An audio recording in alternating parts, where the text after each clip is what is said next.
Halo Mario Booster, selamat datang kembali di channel Mario Angelo. Di video kali ini kita akan bahas mengenai sebuah teori liar yang dibicarakan oleh para fans soal Avengers Doomsday, yang dimana ada yang mengatakan bahwa Tony Stark yang kita ikuti selama ini di MCU ternyata itu bukan Tony Stark yang asli.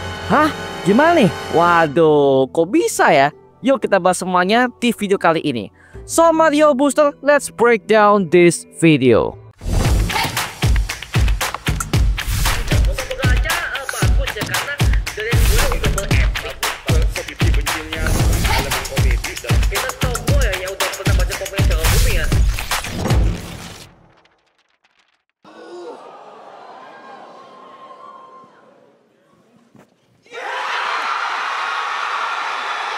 Disclaimer dulu ya, teori ini gue temukan dari berbagai macam website diskusi yang bahas soal Avengers Doomsday, yang dimana gue kumpulkan semuanya dan akhirnya gue rangkum menjadi satu video pembahasan ini ya.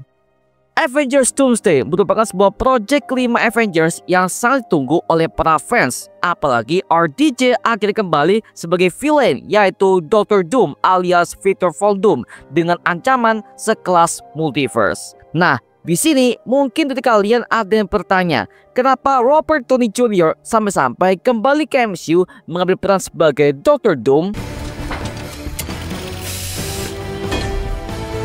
Oke, di sini gue menemukan ada beberapa fans yang membuatkan sebuah teori yang paling seliar-liarnya, bahwa Tony Stark yang kita ikuti kisahnya di film Iron Man pertama sebagai pada Avengers Endgame sebenarnya bukan Tony Stark yang asli, melainkan ada varian dari Dr. Doom yang diadopsi di Earth 616 MCU. Yang dimana ternyata semua ini di-planning oleh He Who Remains yang punya tujuan untuk menghapus eksistensi Dr. Doom di multiverse Marvel. Nah, kok bisa?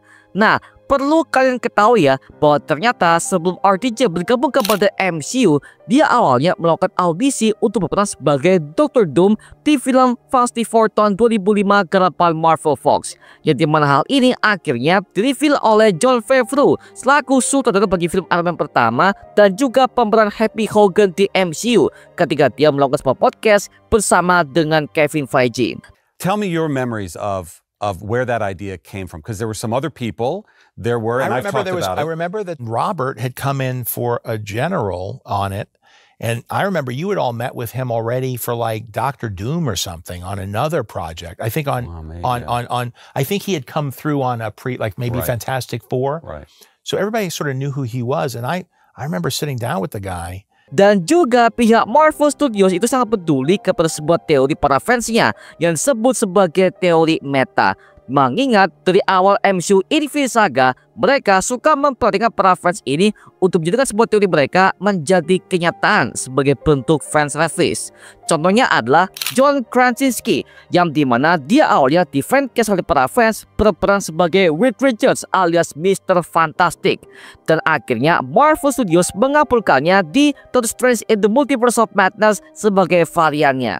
Dan juga ada Evan Peters, yang dimana kemunculan perdananya itu berada di seriesnya WandaVision, yang dimana kita kira awal itu adalah Quicksilver, karena memang Evan Peters ini udah pernah memerankan tokoh Quicksilver di X-Men 20th Century Fox, dan penokohannya hampir sama juga di WandaVision sebagai seorang speedster alias pelari cepat. Tapi ternyata penampilannya hanya sebagai prank semata oleh para fans, dan nama aslinya adalah Rob Bonner, warga asli penduduk Westview. Agatha hijacked my life, but I was her puppet. Lalu juga para fans itu mengharapkan Hugh Jackman kembali sebagai Wolverine di MCU dalam film Deadpool and Wolverine sebagai bentuk perpisahan Fox kepada Disney. Semenjak RDJ udah kembali sebagai Dr. Doom di acara Comic Con kemarin, pihak fans yang udah menilai bahwa dia kembali hanya untuk sebagai cameo atau sebagai fan service saja, atau justru hanya meremehkan saja ya, atau mungkin jebakan prank untuk para fansnya. Tapi ternyata tidak sesimpel itu. Russo Brothers sudah mengatakan bahwa mereka punya sebuah konsep plot cerita yang akan siap untuk digali dan dieksplor oleh para fans dengan cara yang lebih sulit melalui film Avengers Doomsday dan juga Secret Wars sebagai bentuk akhir dari MCU fase lama alias soft reboot untuk Marvel itu sendiri. Dan juga kita mendapatkan sebuah kabar kalau semua pemeran Avengers OG ini akan dibutuhkan sebuah versi jahatnya dengan nama tim Dark Avengers, yang dimana hal ini membuat gua callback kepada versi komiknya, yang dimana di komik itu mereka dibentuk oleh Norman Osborn alias Green Goblin, sedangkan di MCU akan dibentuk oleh Dr. Doom versi RDJ ini. Yang pertama adalah Steve Rogers yang diperankan oleh Chris Evans kembali, yang dimana beliau akan kembali sebagai Captain America versi jahat, yaitu Captain Hydra yang akan bersekutu dengan Dr. Doom. Yang kedua adalah Natasha Romanoff alias Black Widow yang diperankan kembali oleh Scarlett Johansson, yang katanya dia udah ada kontrak bersama dengan Marvel Studios selama ini di balik layar, dan kemungkinan dia akan kembali sebagai varian jahatnya, yang dimana hal ini akan membawa sebuah plot yang trust issue banget kepada penerusnya seperti Sam Wilson dan juga Yelena Belova, karena mereka berdua akan melawan teman lama mereka sendiri. Dan juga ada Peter Parker alias Spider-Man, yang dimana kemungkinan dia akan bertemu dengan Dr. Doom yang wajahnya sama persis dengan mentor lamanya yang udah ia anggap sebagai ayahnya sendiri, karena namanya udah tampak di pocoran sejak tahun 2024 lalu. Dan juga akan ada tim X-Men The Universe Alternatif, yang dimana semua cast-castnya diumumkan di video cast announcement oleh Marvel Studios yang berdurasi 5 jam, yang dimana kemungkinan mereka ini akan mengangkat sebuah plot cerita dari Avengers versus X-Men dengan skala multiverse yang jauh lebih besar dan juga lebih masif, mengingat Monica Rambeau udah kejebak di universe alternatif X-Men ini. You are now in a reality parallel to your own. First step on the journey to knowledge. I'll come by and check on you later. Dan juga kita mendapatkan sebuah teori bahwa yang mengatur ini semua itu adalah He Who Remains. Mungkin saja sebelum di masa-masanya perang Multiversal War, yang kemungkinan yang ia hadapi ini adalah Kang versi utama dan juga Dr. Doom yang berkolaborasi. Dan akhirnya ketika He Who Remains menang, dia menghapus semua cabang timeline dan hanya menyisakan Secret Timeline saja, dengan tujuan untuk menghilangkan eksistensi Kang versi utama dan juga Dr. Doom itu sendiri, yang dimana bisa jadi ketika Howard Stark dan juga istrinya menikah, ternyata mereka nggak bisa memiliki keturunan, dan akhirnya mereka mengadopsi anak yang kebetulan berasal dari desa miskin Latveria yang sebetulnya adalah Victor Von Doom, dan ternyata mereka berdua mengubah namanya menjadi Tony Stark. Disinilah letak Nexus eventnya. Jadi Tony Stark yang asli dari awal memang adalah Dr. Doom, tapi dia mengalami sebuah perubahan takdir karena rancangan dari He Who Remains, sehingga dia akhirnya menjadi pahlawan yang kita kenal sebagai Iron Man. Dan juga ini nyambung kepada kisah masa kecil Dr. Doom, yang dimana dari kecil Victor Von Doom ini suka dengan hal teknologi dan juga mistis jadi satu. Bahkan dia udah kehilangan ibunya ketika jiwanya dicuri oleh Mephisto, yang keberadaannya akan segera hadir di Ironheart series yang diperankan oleh Sacha Baron Cohen. Maka dari itu akhirnya Victor Von Doom ini hidup sebagai seorang anak yatim piatu, namun dipungut oleh pasangan keluarga Stark yang memberinya nama sebagai Tony Stark di Earth 616 MCU ini. Where are you going? Your father's flying us to the Bahamas. Don't worry, you're gonna love the holiday menu with the commissary. Because this is the last time we're all going to be together. I love you, Dad. And I know you did the best you could.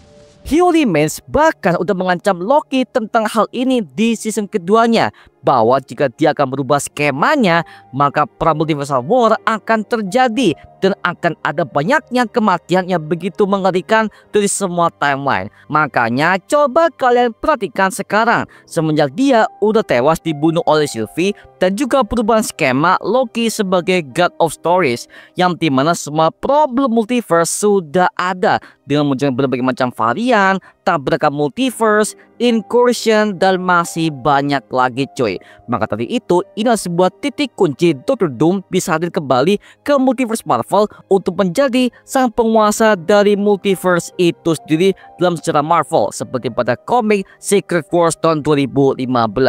Dan sekarang Dr. Doom akan berusaha untuk balas dendam, yang dimana ini juga menjadi sebuah alasan kenapa dia akan mengumpulkan sebuah para tim Dark Avengers, karena dia ingin membalikan semua superhero menjadi penjahat untuk menghancurkan multiverse itu sendiri.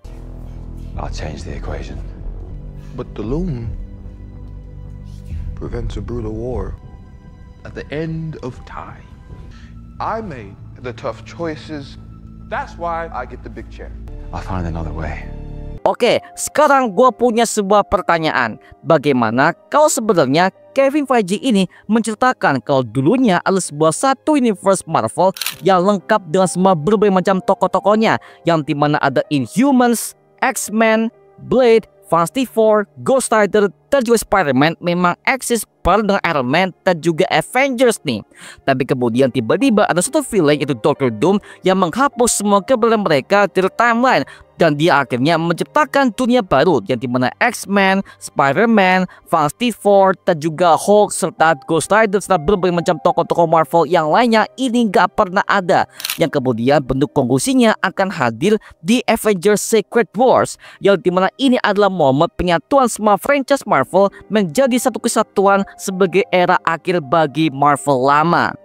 Dan kemungkinan ini adalah sebuah teori yang paling gila sih. Mungkin saja Tom Cruise juga akan bergabung sebagai varian Iron Man, karena semenjak film pertama Iron Man kemarin, ternyata Tom Cruise pernah audisi sebagai Tony Stark alias Iron Man. Namun yang kepilih itu adalah Robert Downey Jr. Bagaimana jika Tony Stark yang sebenarnya bukan versinya RDJ di MCU, melainkan adalah Tom Cruise, jikalau saja Huey Lewis ini tidak menghapus eksistensi Kang dan juga Dr. Doom pada masa perang Multiversal War? Wow, pasti bakal mind blowing tuh ya. Tapi ingat ya, ini masih sebuah teori liar saja, yang dimana hal ini bisa kita diskusikan bersama di kolom komentar di bawah, oke? New mask. Same task. Nah, sekarang gua serahkan kepada kalian. Gimana pendapat kalian mengenai teori liar yang satu ini? Tuliskan pendapat kamu di kolom komentar di bawah dan kita bisa diskusikan bareng seperti biasanya. Oke? Itu cuma mengenai video kali ini. Coba like, komen, dan juga subscribe untuk mendukung gua membuat video mendidik dan menghibur kalian semua. Karena gua janji sebisa mungkin gua akan buatkan video seperti ini lagi untuk kalian semua. Dan jangan lupa untuk follow semua sosial media kita seperti Instagram, Twitter, TikTok, bahkan Spotify kita ya. Linknya udah gue siapkan di kolom deskripsi di bawah. Karena situ kita juga update berbagai macam konten terbaru buat kalian semua. Dan kalau kalian ingin join bersama kita di grup komunitas, langsung aja join di grup WA kita namanya Mario Booster Official. Linknya udah gue siapkan di kolom deskripsi di bawah. Dan juga terima kasih buat kalian yang bergabung ke membership community.